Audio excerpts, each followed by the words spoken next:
Good morning, student. I am Rajesh Chorsia. Today we are going to start our new topic. Our topic is class 9, chapter number 10, gravitation. ठीक है. So in previous video we already discussed about the basic of the gravitation, means introduction of the gravitation and universal law of the gravitation. So today we will discussing about the what is the acceleration due to gravity and what is the free fall.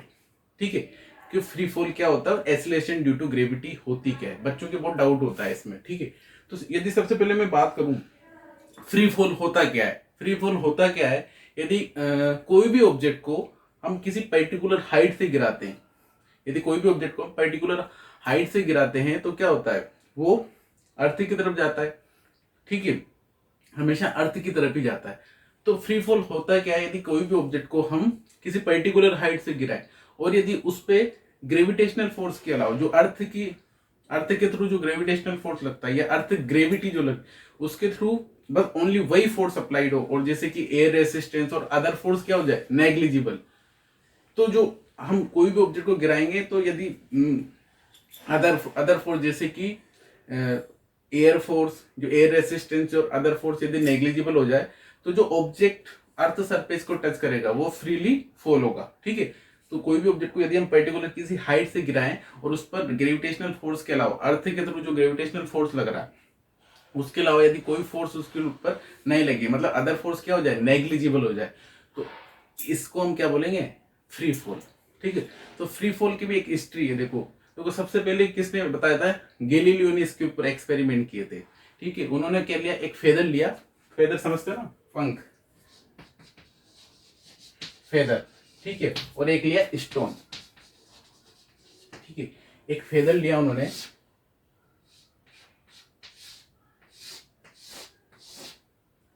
ठीक है, इस तरीके से. ठीक है, एक feather लिया और एक स्टोन लिया.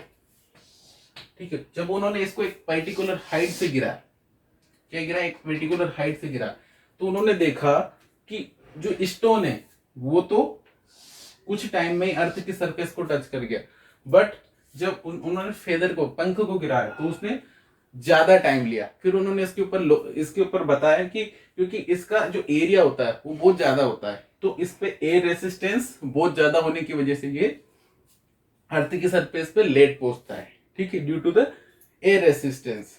ठीक है, फिर उन्होंने इसके बाद एक और एक्सपेरिमेंट किया. उन्होंने क्या किया, जो पीसा टावर, जो पीसा की मीनार है उस पे चढ़ के उन्होंने 3 स्टोन, डिफरेंट डिफरेंट मास के 3 स्टोन साइमल्टेनियसली नीचे गिराया. ठीक है, तो वो क्या होगी, एक ही टाइम पे अर्थ की सरफेस को उन्होंने टच किया. फिर उन्होंने यहाँ पे ये कंक्लूजन निकाला कि यदि हम डिफरेंट डिफरेंट मास के ऑब्जेक्ट को भी यदि किसी पर्टिकुलर हाइट से गिराएंगे तो क्या होगा, यदि एयर रेसिस्टेंस और अदर फोर्स नेग्लिजिबल कर दीजिए तो क्या होगा, वो सेम टाइम में अर्थ की सरफेस को टच करेंगे. ठीक है, फिर उसके बाद आए रॉबर्ट बॉयल. ठीक है, तो उन्होंने वैक्यूम क्रिएट करके एक जार के अंदर वैक्यूम क्रिएट करके उन्होंने जब ऐसा किया तो बिल्कुल सही पाया. उन्होंने क्या किया, उन्होंने डिफरेंट डिफरेंट मास के ऑब्जेक्ट को जब एक साथ गिराया तो क्या हो, सेम टाइम पे गिरे. और एक जब उन्होंने फेदर को भी मतलब उसमें गिराया या कागज के टुकड़े को भी उसमें गिराया तो वो भी सेम टाइम पे अर्थ की सरफेस को टच हुआ. तो फिर वहां से गैलीलियो का जो फ्री फॉल लॉ वो सही निकला. ठीक है, तो बताया किसने फिर बाद में, रॉबर्ट बॉयल ने. ठीक है, तो फ्री फॉल समझ में आ गया होगा आपको. तो देखो जब भी क्वेश्चन आता, यदि क्वेश्चन आए कि यदि एक पेपर के टुकड़े को और एक यदि स्टोन को हम किसी पर्टिकुलर हाइट से गिराएं तो क्या होता है भाई, दोनों ही सेम टाइम पे पहुंचेंगे, अलग अलग नहीं पहुंचेंगे. यदि वहां पे वैक्यूम क्रिएट हो, यदि वहां पे अदर फोर्स नेग्लिजिबल हो, बट यदि वहां पे एयर रेसिस्टेंस होगा और भी अदर फोर्सेज होंगे तो वो सेम टाइम पे नहीं पहुंचेंगे. ठीक है, यदि हम वैक्यूम क्रिएट करके या वैक्यूम में एक कागज के टुकड़े को गिराएं और एक स्टोन को गिराएं तो दोनों सेम टाइम पर वहां पे अर्थ की सरफेस को टच करेंगे. क्यों? क्योंकि वहां पे कोई अदर फोर्स वर्क नहीं कर रहे, क्योंकि वैक्यूम क्या होता है, वैक्यूम एक ऐसा प्लेस होता है जहां पे ना कोई मीडियम होता है ना कोई फोर्स होता है। क्लियर? चलो ये चीज क्लियर होगी। ओके, अब देखो बच्चों के एक क्वेश्चंस बहुत आता है, ठीक है, कि सर एसिलरेशन क्या होता है और ग्रेविटी क्या होता है। देखो तो ये फ्री फॉल की ये डेफिनेशन जो मैंने बताई, जो क्या होता है, the falling body on which only force of gravitation of the earth act is known as freely falling body and such fall of a body is known as free fall. तो जिस body को fall किया हमने उसको क्या बोलेंगे हम? Free fall. मतलब वो क्या हुआ? फ्री फॉल हुआ। तो a freely falling body has constant acceleration equal to acceleration due to gravity. तो जिस एक्सेलरेशन से वो ऑब्जेक्ट नीचे गिरा, वो जिस कांस्टेंट एक्सेलरेशन, वो कांस्टेंट होता है, उसकी वैल्यू होती है जी बराबर 9.8। तो उसकी उसी को क्या बोलते हैं? Acceleration due to gravity. ठीक है, एक्सेलरेशन जैसे आपने नॉर्मल एक्सेलरेशन पढ़ा था प्रीवियस चैप्टर में। ठीक है, तो एक्सेलरेशन ड्यू टू ग्रेविटी क्या होती है उसके बारे में हम डिस्कस करेंगे। उससे पहले मैं एक क्वेश्चन बच्चों के माइंड में रहता है कि sir what is the difference between acceleration and sorry what is the difference between gravity and gravitational force. तो देखो ग्रेविटेशन फोर्स हमने यूनिवर्सल लॉ ऑफ ग्रेविटेशन इससे पहले पढ़ा। तो ग्रेविटेशन फोर्स क्या होता है? दो कोई भी दो ऑब्जेक्ट जिनका कुछ ना कुछ मास है वो एक दूसरे को क्या करते हैं? अट्रैक्ट करते हैं। तो जो उनका जो अट्रैक्शन फोर्स होगा वो क्या होता है? Gravitational force. बट ग्रेविटी क्या होती है? ग्रेविटी क्या होती है?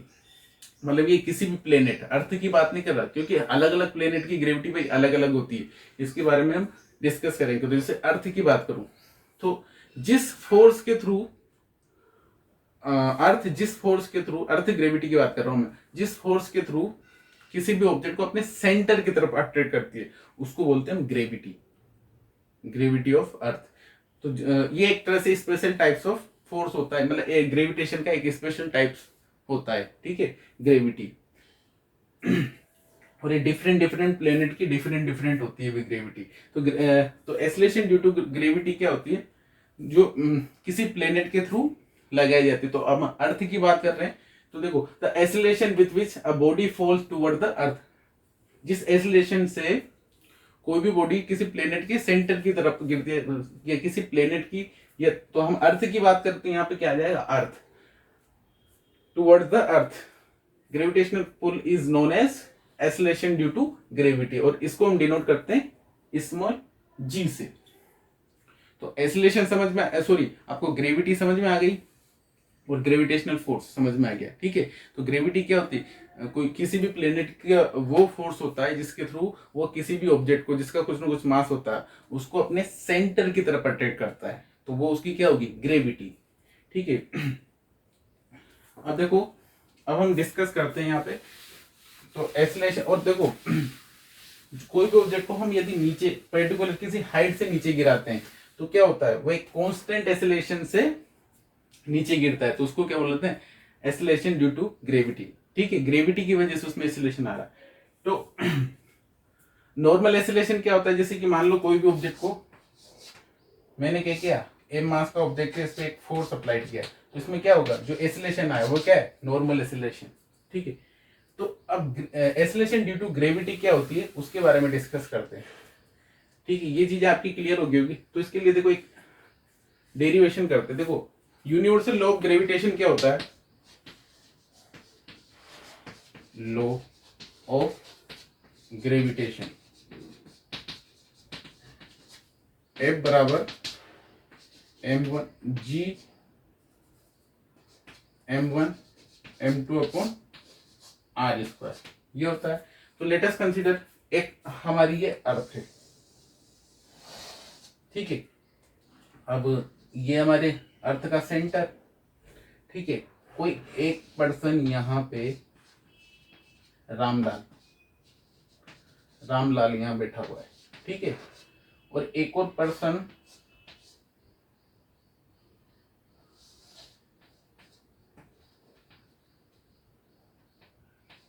श्यामलाल यहाँ बैठा हुआ है। ये दो, क्योंकि अर्थ क्या है भाई? गोल है। ठीक है, तो रामलाल और श्यामलाल दोनों यहाँ पे बैठे हुए हैं। ठीक है, तो अब देखो श्यामलाल, ठीक है, रामलाल एंड श्यामलाल। अब देखो अर्थ का मास कितना होता है? सबको पता है अर्थ का मास कितना होता है, मास ऑफ द अर्थ कितना होता है। देखो एग्जैक्ट मास तो क्या होता है 5.98 इंटू 10 की पावर 24 होता है, ठीक है।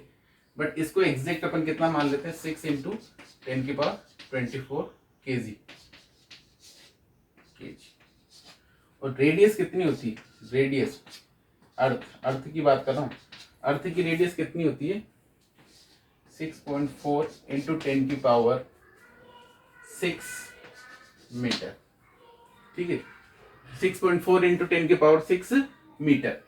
तो देखो अब यदि मैं मानूं इन दोनों के बीच की डिस्टेंस क्या होगी, अरे सेंटर से पेरीमीटर की, एक तरह से इस पेरी है तो सेंटर से पेरीमीटर की डिस्टेंस क्या होगी, रेडियस होती है।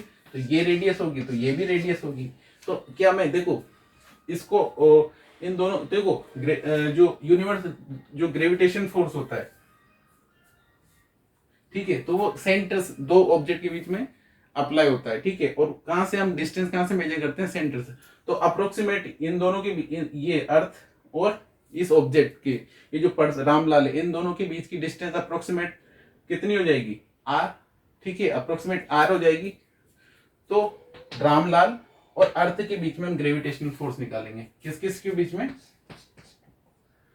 Force of attraction between gravitation force between the Ramlal and earth and Ramlal, earth and Ramlal, ठीक है। तो क्या हो जाएगा देखो मास ऑफ रामलाल क्या हो जाएगा एम आर और मास ऑफ श्यामलाल क्या हो जाएगा एम एस।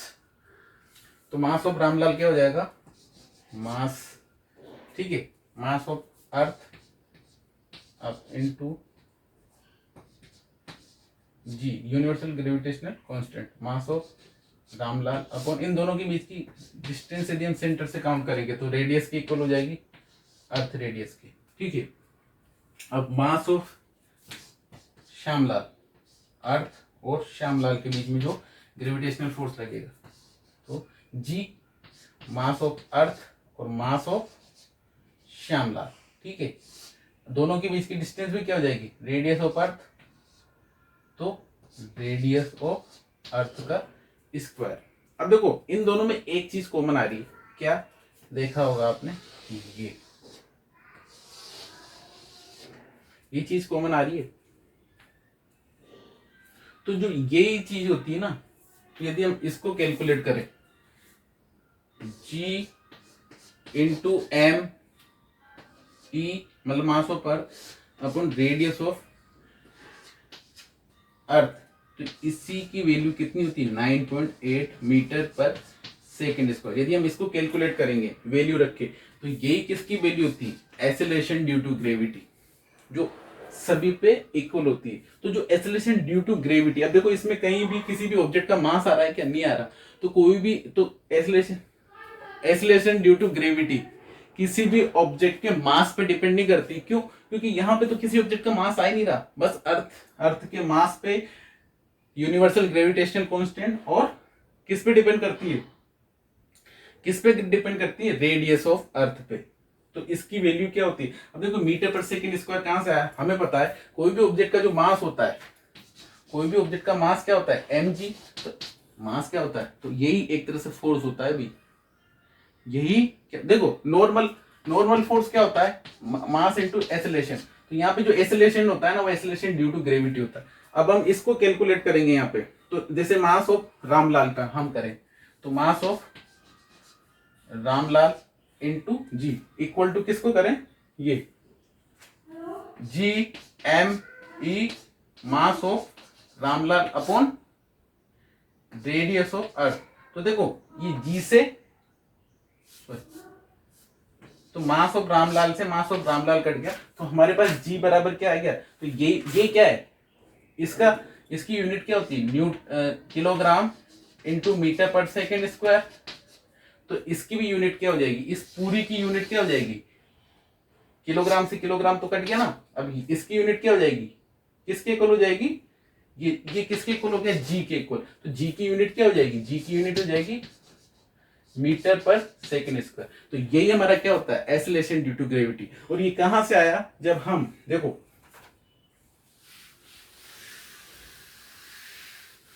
समझ में आ रही होगी आई थिंक आपकी चीज। देखो ये बहुत इंपॉर्टेंट रिलेशन है। देखो जब हम G बराबर G M mass of earth upon r square, ठीक है। अब इसकी जगह वैल्यू रखो 6.67 इंटू 10 की पावर 6 इंटू 10 की पावर 24 अप्रोक्सीमेट ले लो, या तो 5.98 या अप्रोक्सीमेट ले रहे हैं अपन, ठीक है। इंटू रेडियस ऑफ अर्थ कितना होता है 6 इंटू कितना हो जाएगा 6.4 इंटू 10 की पावर -6, सॉरी अरे, ठीक है 6 ये लेंगे। और जब इसको हम कैलकुलेट करेंगे तो जो हमारी वैल्यू आएगी ना वो किसकी इक्वल आएगी 9.8। और मीटर पर सेकेंड स्क्वायर कहां से आया, ये देखो मीटर पर सेकेंड स्क्वायर। तो इसी को हम क्या बोलेंगे, इसी जी को बोला जाता है एसिलरेशन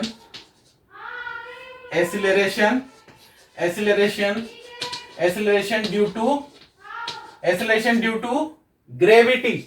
क्या बोलेंगे इसको, एसिलेशन ड्यू टू ग्रेविटी, ठीक है। इसको हम क्या बोलेंगे, acceleration due to gravity. Okay, यहां तक आई थिंक चीज क्लियर हो गई होगी आपकी, ठीक है। और इसकी यूनिट तो इसी, अब देखो, अब आप यहां देखोगे कि जो ये है यहां पे किसी ऑब्जेक्ट का मास काम आ रहा है, नहीं आ रहा। क्या क्या काम आ रहा है, यूनिवर्सल ग्रेविटेशनल कांस्टेंट जी, जिसकी वैल्यू होगी 6.67 इंटू 10 की पावर -11, ठीक है। ये भाई इंटू 10 की पावर -11 तो लिखना है, भूल गया अपन, ठीक है। तो क्या आ जाएगा यहाँ पे 6, तो देखो जी किस किस पे डिपेंड है, यूनिवर्सल ग्रेविटेशनल कांस्टेंट, ठीक है, और मास ऑफ अर्थ और रेडियस ऑफ अर्थ, इन तीन चीजों पर डिपेंड। तो यदि मैं कोई भी दो ऑब्जेक्ट, एक स्टोन को गिरा रहा हूं और एक किसी पेपर के टुकड़े को गिरा रहा हूं, तो क्या ग्रेविटेशन इन ऑब्जेक्ट के मास पे डिपेंड करेगा, क्या नहीं करेगा भाई, क्योंकि ग्रेविटेशन तो किस पे डिपेंड कर रहा है, ओनली जो भी प्लेनेट, अभी जैसे हम अर्थ का निकाल रहे हैं तो अर्थ की मास के ऊपर डिपेंड करेगा और अर्थ की रेडियस पे डिपेंड करेगा, न कि अदर चीज पे। इस वजह से हम कोई भी ऑब्जेक्ट को किसी भी मास का हो, 2 kg का हो 100 kg का हो, दोनों पर सेम ही फोर्स अप्लाइड करता है कौन, अर्थ, सेम ग्रेविटी से उसको पुल करती है अपनी तरफ, ठीक है। तो किसी भी ऑब्जेक्ट पे मास पे डिपेंड नहीं करता ग्रेविटी, किसी भी एक्सेलरेशन ड्यू टू ग्रेविटी किसी भी प्लेनेट की, वो किसी भी ऑब्जेक्ट की मास पे डिपेंड नहीं करती, वो सेम ग्रेविटी से उसको अट्रैक्ट करती है। ये कैसे प्रूव किया हमने, यहां से, ठीक है। यहां तक आई थिंक आपकी सारी चीज क्लियर होगी, ठीक है। तो यहां से ये, ठीक है। अब देखो इसमें एक इंपॉर्टेंट कंसेप्ट है, वो भी इसको कॉपी कर लेना भाई, ठीक है। हमने क्या किया, force of universal law of gravitation का फोर्स लगाया और एक अर्थ की सरफेस पे 2% लिए, रामलाल सामने, आप कोई भी मान सकते हो, ठीक है, ए बी भी मान सकते हो। तो उनका जब हमने ग्रेविटेशनल फोर्स निकाला किसके रिस्पेक्ट में, अर्थ के रिस्पेक्ट में, तो क्या है, ये हमने देखा कि यहाँ पे एक चीज कॉमन आ रही है, तो यही तो कॉमन चीज है। तो यही किसके इक्वल होता है, G mass of earth upon radius का स्क्वायर, यही किसके इक्वल होता है, एक्सेलरेशन ड्यू टू ग्रेविटी। तो जो हमारा वेट होता है ना, वो क्या होता है, जो हमारा वेट होता है, जैसे कि जो रामलाल का वेट होगा, जैसे कि यदि मैं बात करूं तो जो रामलाल का वेट होगा ना, वेट ऑफ रामलाल, समझना, वो क्या हो जाएगा, वही ये क्या होगा, वही क्या हो जाएगा एफ, वही क्या हो जाएगा भाई, वेट ऑफ रामलाल, ये क्या हो जाएगा G mass of earth mass of Ramlal upon radius का स्क्वायर ऑफ अर्थ की रेडियस का स्क्वायर। तो ये किसके इक्वल हो जाएगा, तो इसको मैं ऐसे लिख सकता हूं, मास ऑफ रामलाल इंटू जी, ये क्या है यहाँ पे, एक्सेलरेशन ड्यू टू ग्रेविटी। तो वेट ही क्या होता है, जो अर्थ के थ्रू जो फोर्स अप्लाइड होता है ना किसी भी ऑब्जेक्ट पर, वही क्या होता है, वेट, जिससे वो ऑब्जेक्ट सेंटर की तरफ अट्रैक्ट होता है, उसी को हम क्या बोलते हैं, वेट। उसी को हम क्या बोलते हैं भाई, वेट ऑफ द बॉडी। ठीक है, अब यहाँ पे अपन देखो एक न्यूमेरिकल कंसेप्ट पढ़ लेते हैं। ठीक है, तो आई थिंक ये चीज आप उतार लेना पोज करके।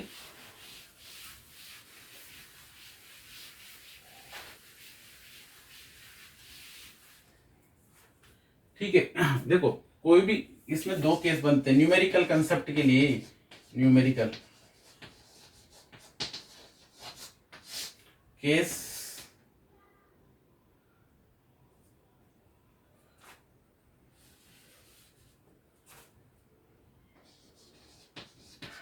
केस 1 और केस 2। देखो जब भी किसी भी ऑब्जेक्ट को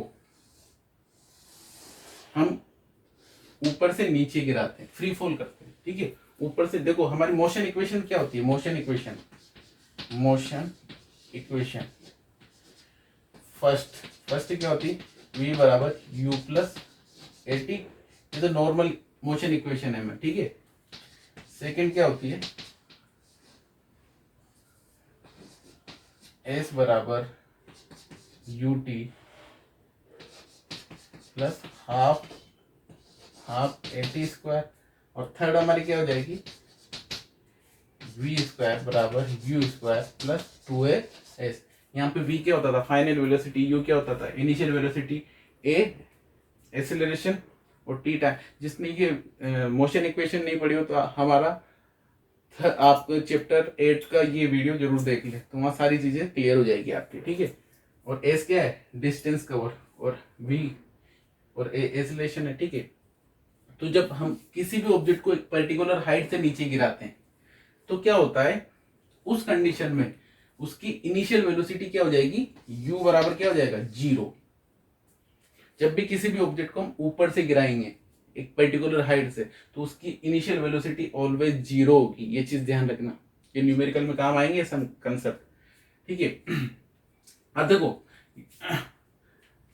तो, और ये क्या हो जाएगी, अब देखो इस कंसेप्ट में देखो ये हाइट हो जाती है, ये क्या हो जाएगी, हाइट, अरे ये क्या हो जाएगी, हाइट हो जाएगी ना, हाइट जितनी भी ये हाइट हो जाएगी। तो अब यहाँ मोशन इक्वेशन कैसे चेंज हो जाती है देखना, तो फर्स्ट इक्वेशन कैसे चेंज हो जाएगी, फर्स्ट इक्वेशन क्या हो जाएगी, v बराबर u प्लस ए की जगह क्या आ जाएगा, अब देखो एक्सेलरेशन ड्यू टू, अब नॉर्मल एक्सेलरेशन नहीं लगेगा यहाँ पे, कौन सा लगेगा, एक्सेलरेशन ड्यू टू ग्रेविटी, तो u प्लस जी टी। ठीक है, यहाँ पे अब तो आपको यहाँ पे क्या लिखना है, a बराबर g और s बराबर h। ठीक है, ये रख देना है, और सेकेंड इक्वेशन क्या हो जाएगी, h बराबर या स्मॉल h जो भी आप कंसिडर करो, u t plus half g t square. G क्यों आया, क्योंकि यहाँ पे एक्सेलरेशन ड्यू टू ग्रेविटी आ रहा है अब। ठीक है, नॉर्मल एक्सेलरेशन नहीं लग रहा, किसके कारण एक्सेलरेशन लग रहा है, ग्रेविटी के कारण। ठीक है,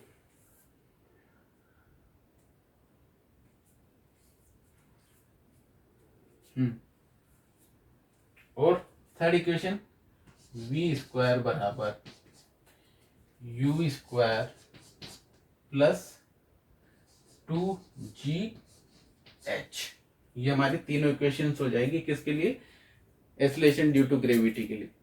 ठीक है, तो और केस में क्या करेंगे हम, फर्स्ट केस में जब भी किसी भी ऑब्जेक्ट को हम ऊपर से नीचे गिरा रहे हैं तो उस कंडीशन में इनिशियल वेलोसिटी हमेशा क्या आएगी, 0, क्योंकि रेस्ट कंडीशन में, अब रेस्ट कंडीशन से तो हम उसको छोड़ रहे हैं तो इनिशियल वेलोसिटी तो उसकी कुछ होगी नहीं ना, तो 0।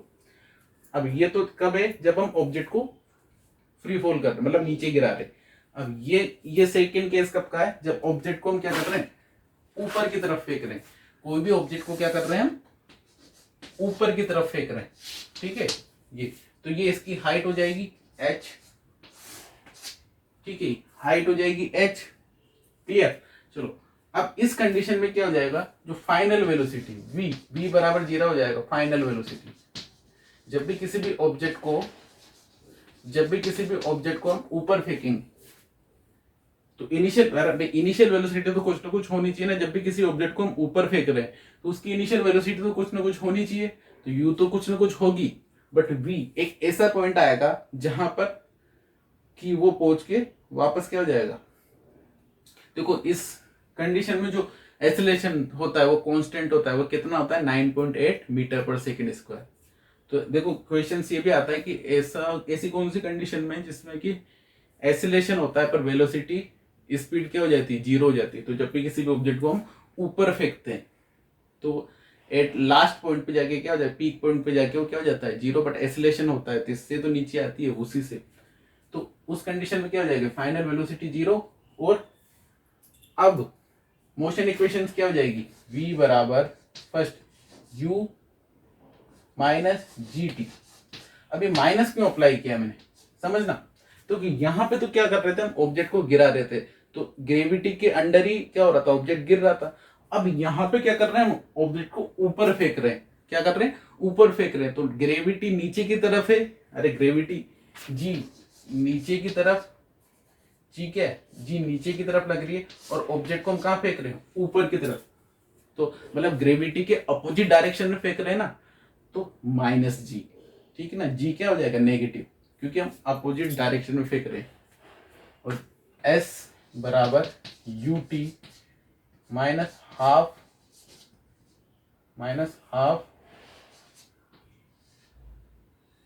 जी टी स्क्वायर, और वी स्क्वायर बराबर यू स्क्वायर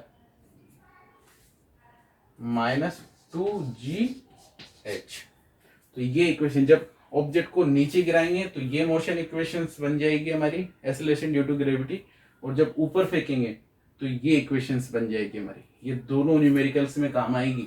और जब किसी ऑब्जेक्ट को नीचे गिराएंगे तो इनिशियल वेलोसिटी उसकी जीरो होगी, और जब किसी भी ऑब्जेक्ट को हम ऊपर गिराएंगे तो उसकी इनिशियल ऊपर फेंकेंगे, ऊपर गिराते थोड़ी, ऊपर जब किसी भी ऑब्जेक्ट को हम फेंकेंगे तो उसकी फाइनल वेलोसिटी जीरो हो जाएगी। ये न्यूमेरिकल्स में कंसेप्ट काम आएगा, ये चीज ध्यान रखना। अब देखो क्वेश्चन आता है कि तो अब मेरी बात सुनो, ग्रेविटी किस किस पे डिपेंड कर रही है, ये चीज भी क्लियर होगी आई थिंक। तो ग्रेविटी किस पे डिपेंड कर रही है, मास ऑफ प्लेनेट, जो भी प्लेनेट, मान लो किसी भी प्लेनेट की हमें ग्रेविटी फाइंड करनी है तो क्या करेंगे, यूनिवर्सल ग्रेविटेशनल कांस्टेंट लेंगे, उसका मास लेंगे उस प्लेनेट का, और उस प्लेनेट की रेडियस लेंगे, तो हमें उस प्लेनेट की ग्रेविटी मिल जाएगी। तो ग्रेविटी डिपेंड करती है मास पे और रेडियस पे।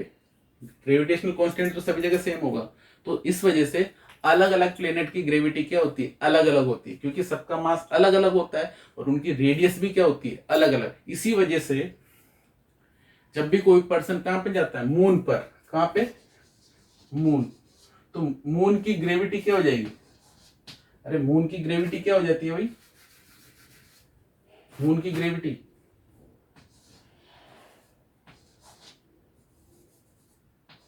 मून, ग्रेविटी ऑफ मून क्या हो जाएगी, अर्थ की ग्रेविटी, ग्रेविटी ऑफ अर्थ की, ग्रेविटी ऑफ अर्थ की क्या हो जाएगी बाई 6। तो जो भी पर्सन मून पे जाता है तो वहां वेटलेस फील करता है, क्या करता है, वेटलेस फील। अब जैसे मैं जुपिटर की बात करूं तो जुपिटर का मास, क्योंकि देखो मून का मास अर्थ के मास के कंपेयर में कम होता है ना, तो इस वजह से। अब यदि मैं बात करूं जुपिटर का मास तो और ज्यादा होगा, तो वहां की ग्रेविटी और ज्यादा हो जाएगी। तो इसी वजह से जुपिटर पे जब भी कोई भी पर्सन जाता है तो वहां वेट ज्यादा फील करता है, क्योंकि उसका मास ज्यादा हो जाता है, ठीक है। तो इस तरीके से ग्रेविटी वेरी करती है अकॉर्डिंग टू द प्लेनेट का मास कितना है, रेडियस कितनी है, उसके अकॉर्डिंग, ठीक है। तो ये चीज आई थिंक आपकी क्लियर हो गई होगी, ठीक है। और ये इंपॉर्टेंट कंसेप्ट था भाई।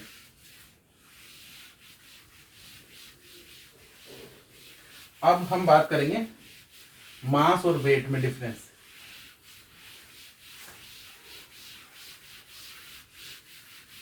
मास और वेट में क्या डिफरेंस होता है, ठीक है, मास और वेट। तो मास एंड वेट, या आपने क्लास 8 में भी पढ़ा होगा, ठीक है।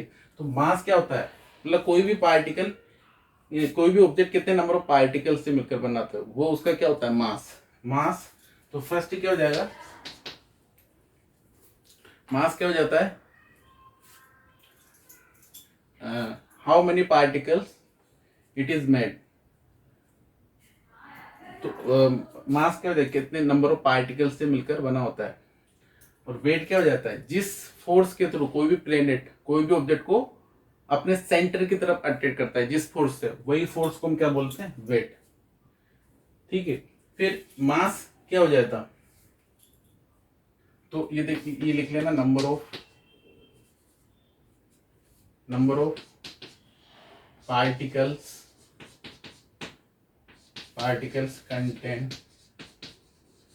contain in the body is known as mass of body। ठीक है, और जिस फोर्स के थ्रू कोई भी प्लेनेट किसी ऑब्जेक्ट को क्या कर रहा है, अट्रैक्ट करता है, तो उसी फोर्स को हम क्या बोलते हैं। तो अर्थ के लिए निकालें तो अर्थ पे वेट क्या हो जाएगा, force object, the force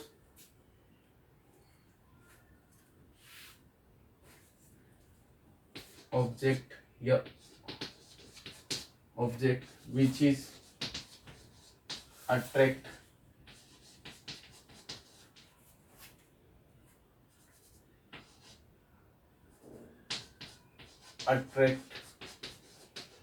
by the object which is attract,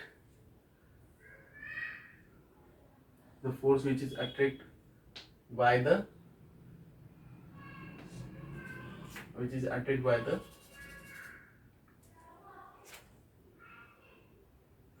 object which is attracted by the earth, object which is attracted by the force of earth, attracted by the force of earth is known as, towards its center, towards its center।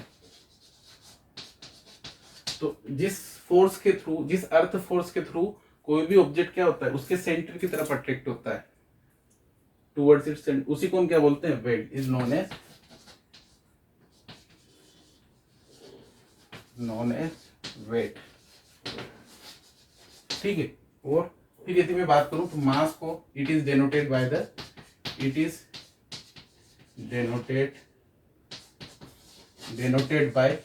m। ठीक है, और it is denoted bye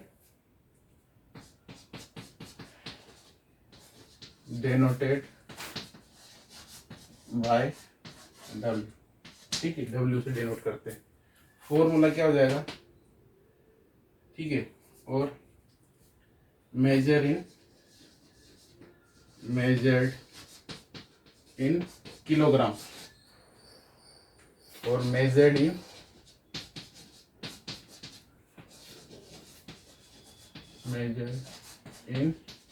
Newton या और kilogram force, KG force.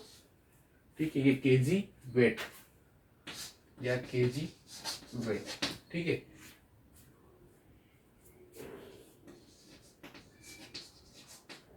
ये gravitational units होती है भाई, ये केजी फोर्स। मैंने उसमें बताया था आपको, किसमें, जब अपन ने force and Newton's law of motion पढ़ा था। ठीक है, उसमें बताया था fourth it is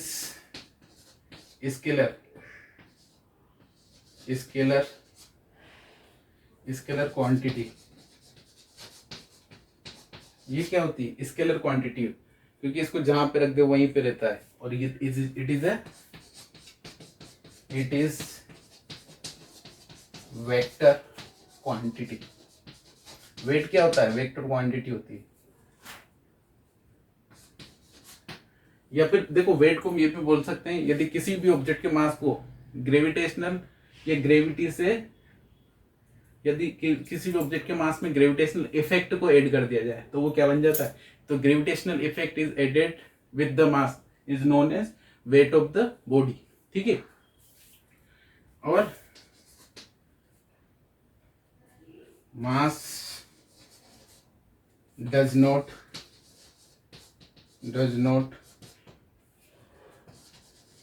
change place to place.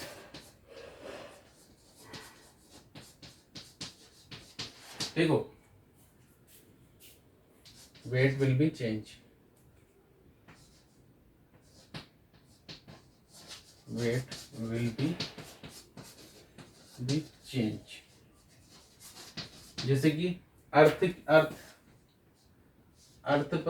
की due weight will be change due to gravity,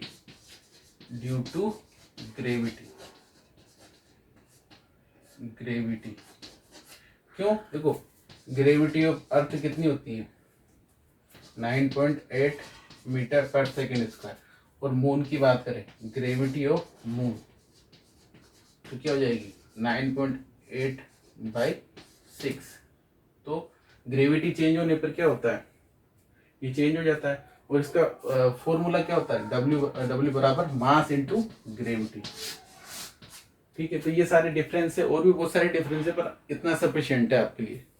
तो आई थिंक आपको ये चीजें क्लियर हुई होगी। फिर भी कोई डाउट हो तो you can type the question in inbox. ठीक है, आप कमेंट में क्वेश्चन टाइप करके मेरे से क्वेश्चन पूछ सकते हो। Okay, thank you.